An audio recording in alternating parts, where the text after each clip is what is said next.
Phoveus will be the damage choice with the Demonic Force, with the ultimate. So good call, Trax. That was a beautiful pick there from Urashi.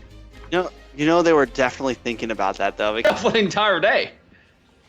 Yeah, it was definitely a lot of fun, Dave. And you know, like Mirko said, NACT is going to be my caffeine today, and we are definitely working through it. And what a great finish right now to this night, 2-1. If Simpsons can even the playing field, it'll be an epic best of 5. But Ackerman, I don't think they want to let that happen, Dave. Yeah, look at the mid lane. Galscuti already playing aggressive, but he's low though. So it's just going to be a trade-off on skills. But I think that little bit of early game advantage with Simpsons Grok, look at the difference it makes. Is able to help the entire set of Simpsons secure the first Lethal Wonder. And here's Eve though, just looking to poke. I mean, both mid laners right now just kind of poking away. Eve will go back to base, and so will Farza here. Simpsons trying to reposition a little bit. Luckily, Farza will be able to wings back into this fight pretty quickly. Right now, overall, just like the past 2 games, the first laning phase, these first 3 minutes or so, are taken pretty slow. I think Simpsons taking it especially slow because they know a lot on the line right now. Yeah, bottom lane is really a skill matchup, to be honest. You have Promise, on paper has a lot of dash with Poquito, and you actually can just use the ultimate to counter it. But do you want to use the ult just in that lane, instead of saving it for the team fight? That's something we need to find out. And here we go, both players going to reach level 4 kind of with the next wave coming up, and the turtle has just spawned. Yeah, Nate has not hit that level 4 yet, so he's not able to put too much presence, but there it is, and I think he's going to save that Feathered Airstrike for this Lord as Tarzan and Galscuti come in. Feathered Airstrike does come down. Galscuti looks for it, not quite able to get through that big wall. Nice heavy spin. Fallen, able to take the first turtle, but the Tonos welcomes him. Urashi also with the Demonic Force lands on top of Damien, then Promise trying to get away. It's gonna proc again. Urashi trying to get the finish and does. So it's a 2-for-0 trade, but the turtle does go to the side of the Simpsons. And that's the early game damage that we're talking about from the EXP lane, right? It's about, there are 2 things in EXP lane you mostly talk about. Number 1 is, do you have lane prio? Number 2 is, what do you do in a team fight after you get the lane prio, right? So this is a skill match in the lane. I think both sides will probably leave each other alone, knowing that both EXP lanes are really, really good, that the mutual respect is there. Oh, here we go. Galscuti though with no respect. Oh, that is bad for Nate. Galscuti may go down here though. Cole World able to pick that up. Mark Cutie now forced to back off, so Simpsons find something in a dire time, but Ackerman still coming out on top. Yeah. Oh, wherever even game, Ackerman has the 1,000 gold lead right now. I mean, I want to see. Okay, look, top lane, the pressure coming out for Zia.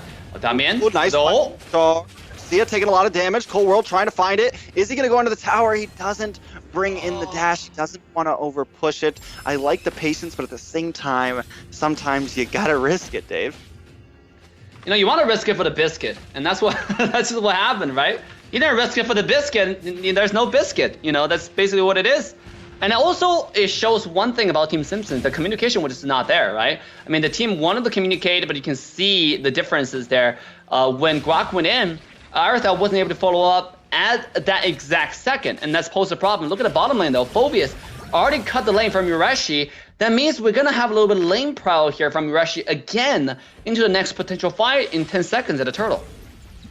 Yeah, I mean, turtle coming up, Urashi has major priority over this, and with him coming up, they're able to zone Simpsons away here. Galscuti trying to get the way of the dragon, couldn't quite connect onto Nate there, but does get the knock-up, and this gives even more space for Ackerman. But keep our eyes on Promise here, hiding out, looking for someone, has the stacks ready to go. Turtle down to about half health. Fallen and Damien also making their way around. Fallen comes in, tries to get the knock-up. Nate uses the Feathered Airstrike. Again! Able to take the again, get the pin onto Tarzan. Promise now trying to make his move. Comes in, but hits the way of the dragon and may go down to this. Tries to respond back as the proc keeps on coming. A nice wall from Damien separating Urashi from him. Promise though onto the tower. Damien, Urashi goes down. Damien picks up the kill. Simpsons finding something there and evening out the gold. I was about to say, Promise might as well just stay in that bush, right? Like, they already got the objective. You got what it needed. Top lane, though, that's a little bit of action. 1-to-1 trade. But, I mean, he might just stay in the bush and not show up. And it was a heavy, heavy decision to jump in instead of the 1v4 there when the team's all backed out. But they made it work. That was a beautiful outplay from, obviously having disruption from Damian with the wall over there, truly just bridge the gap, or not, should I say break the bridge between those two players, and then made a difference, saved the player, and then obviously with the outplay was a volley charge under the tower. That was beautiful to watch. And at this point, I want to see the items here to see who actually finished the first item on the mage. Here we go, top lane though. Wild cards though, Zia instantaneously deleted. Nate really finding some nice positions with these feathered airstrikes, and that is 2 towers down now. Now take us into the items. Yeah, look at the mages.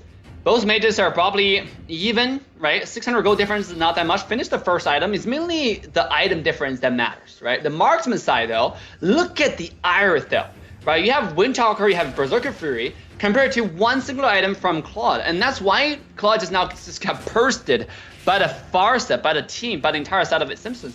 So right now, it's not really the million diff anymore. It's more, you have to be worried about the gold lane scaling, because this Cold World right here on Arthel, if you just leave him alone, he might become unstoppable very, very, very fast.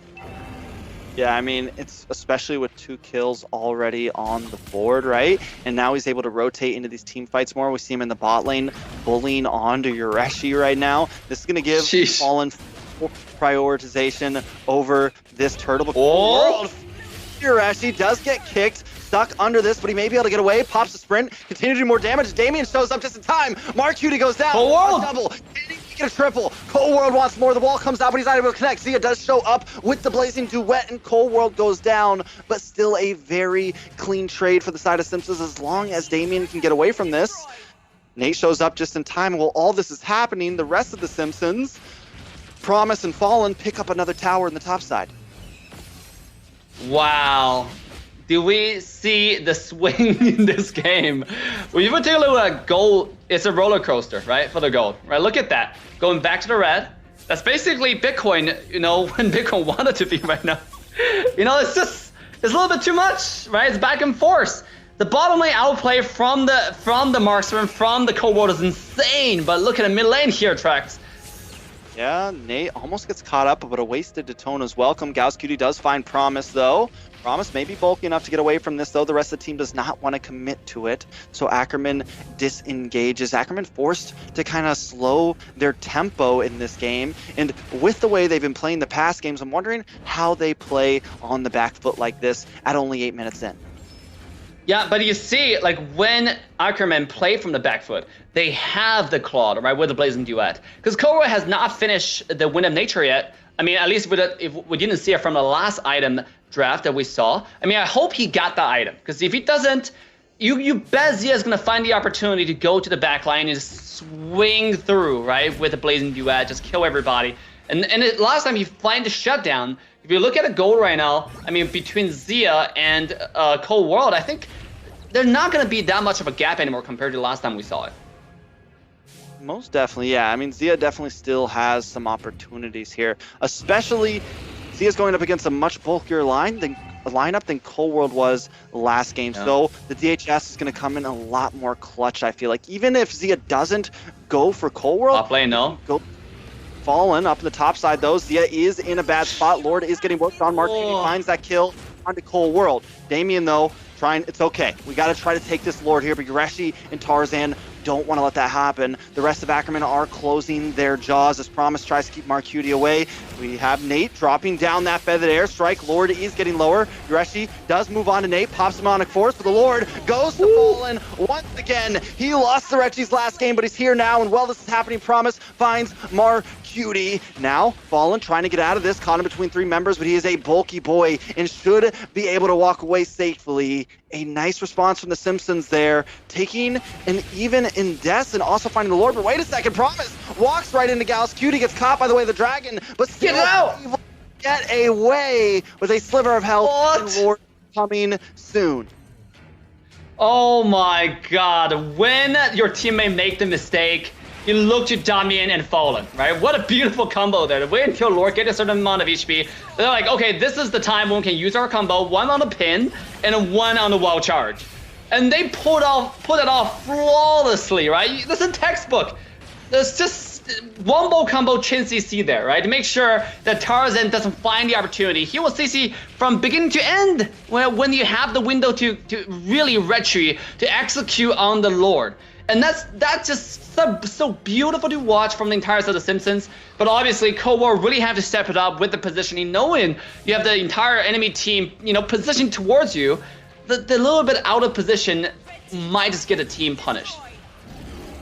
Most definitely, the Lord does go down there, but they do break Ackerman all the way down to inhibitors, and this looks identical but reversed to the last game. Simpsons have not lost a single tower, but Ackerman is pushed up against the wall. The only thing about Ackerman is they're not as far behind in gold, right? It's only 3,000, which to some may sound like a lot, but at 11 minutes, there's still a lot of room for comeback here. A lot of possibilities for Ackerman to still get into this game. I think the Simpsons just need to keep playing tight, keep securing those objectives, and they can seal it. Ackerman needs to find an answer to that. Yeah, I want to see those items one more time just to see where the marksman at right now. Look and see, beautiful, beautiful item here come from Aerosol. 9,400 gold, still a little bit ahead, about 1,000 gold ahead compared to Claude, but the itemization about the same, 3 to 4 item each, right? Claude is closing on the 4 item as well. So, here we go. We're talking items though. One more action coming out from Promise. Almost gets caught up, but he is a smooth criminal right now. Able to come in, and in the top side, Zia, Cold World taking advantage of this, able to take that tower. Another wall coming out from Damien there. Cold World just trying to escape. Gauss Cutie not able to connect. Nate also here drops that feathered airstrike as Tarzan tries to stop him. Simpsons able to take their first inhibitor of this game and possibly even steal this orange buff. Tarzan comes up, is able to secure it, so he's not too starved out here, but Simpsons not trying to overextend. They're backing off. Wow. This is the black horse every single team in North America, every single viewer in North America has been wondering about, right? Who was the black horse, you asked? Here you go, Team Simpsons. I've never seen Ackerman, besides the matches that went against entire Valley. Even against the Valley, they lost probably the one early game in every match. They only lost like the final match based on the one little mistake they made at Lore fight. And here we go, Simpson pushing Ackerman's back onto the wall and just beat them up. Look at this Lore, look at the zone, look at the execution right now. This is absurd, Trax. This is just NA supremacy at this point. Hey man, Simpsons are trying to show that they are a team to be watched. Definitely exciting to see. No matter who wins this, if Simpsons win this game right here, I am happy for both teams. We went all the way to 5, showing that there is not just 1 or 2 teams dominating in this tournament in North America, right? The Simpsons showing up right now. So Lord will be coming. Can the Simpsons end this here, Dave? Yeah, this is Luminous Nord coming out from the top side. The bottom side already be cleared up. That means the next wave is going to be pouring in. The mid lane now need to be cleared by Farsight, and you see Farsight is moving towards that. So we're going to have like 3 humongous waves pouring in into the base. Now, there's a little bit of misalignment from mid to bot. I can see if Nate wasn't able to clear that wave in time. But I guess it's okay with the lore coming into the base right now. So it's all come to this push. Can Simpsons open up the entire base? Let's see it. Yeah, they are going to start working on it. Mid tower getting a little chip down. Fallen gets the knock up on a Gauss QD, but still not able to fully push in. As you said, a little bit of mistake, but they do take the inhibitor finally. Greshi doesn't use that demonic force just yet. Mark QD bursted very down. Gauss QD comes in, gets caught up. The wall. And Cold World gets killed. Greshi now maybe going a little too deep, trying to find Nate. Wings by Wings comes out, so he cannot get the finish. Now with him so deep, Mark go down. Promise sneaks into the backside like a thief in the night and takes him, but Promise not able to escape this time. Cold World and Promise out. It's a 2 for 2 for the price of all 3 inhibitors. Simpsons just need to get away from this, and they still take the advantage on the that flicker. That was a rough flicker right there, bit of a misclick, but Nate, the feathered airstrike. Ackerman still trying to come in. Zia uses the Blazing Duet, not able to finish off Nate though, and is forced to back off. Minions on the base of Ackerman right now. Wow, Dave, wow. If you look at the play just now for Phobius diving onto Irithel, I think he really got a lucky. Maybe Reshi was paying attention to where Irithel was hiding. right? You saw the skill 2 into the bush, right? Pull, get a pull on the Cold World. He didn't even see it coming. He was sitting fine in the bush, enjoying a good time, drinking a cup of tea, you know? I'm gonna take a breather, maybe have a cup of water. But then he's got pulled, and the next thing you know, a big purple guy jump on your face, and you just get taken down. That was just one of the worst ways to go down here, but nonetheless, still, every single Ackerman tower is down, and look at the other side of the map, right? Only one tower down right now from Team Size Simpsons. Even though there's not too much gold difference still, and that's to the credit of Team Ackerman, right? Like still maintaining a 3,000 to 4,000 gold deficit. But the map control is where the money is at right now, Trax. Like with this map control, it comes pressure. With pressure comes the next Lord, and that doesn't be the game. Yeah, I mean, and one thing that Ackerman's going to have to watch out for here as well is we saw the Simpsons win one of their games earlier today with that split push, with that sneaky backdoor, and with all these towers down, Ackerman has to completely worry about that. Look at them, already 2 members back at base. This is going to give the Simpsons a huge advantage. Turtle down to about 25%. Taking a bit of damage from Cold World. Cold World trying to get to finish. Fallen finds the pin on to Tarzan. Nate brings out the feathered airstrike. Almost gets the stun. Zia is here though. Gets knocked up in the middle of the place. Duet and goes down. And finding that kill. Tarzan will be next. Lord does reset, but 2 members fall. You're actually now in the midst of all of the Simpsons, and it's not going to be enough. Cold World getting the double kill. Promise going to now move on to this base. Gauss, Cutie, Marcutie trying to defend. Promise does get kicked by the way of the dragon, but Damien is also here. Promise finds it. Nate, the rest of the team show up. We don't want the Lord. We want the base. We want game 4. The Simpsons are here, and ladies and gentlemen, we are going to game 5. Victory! We are going to a game 5, and this is a game 5 claimed from Team Ackerman on the Chow.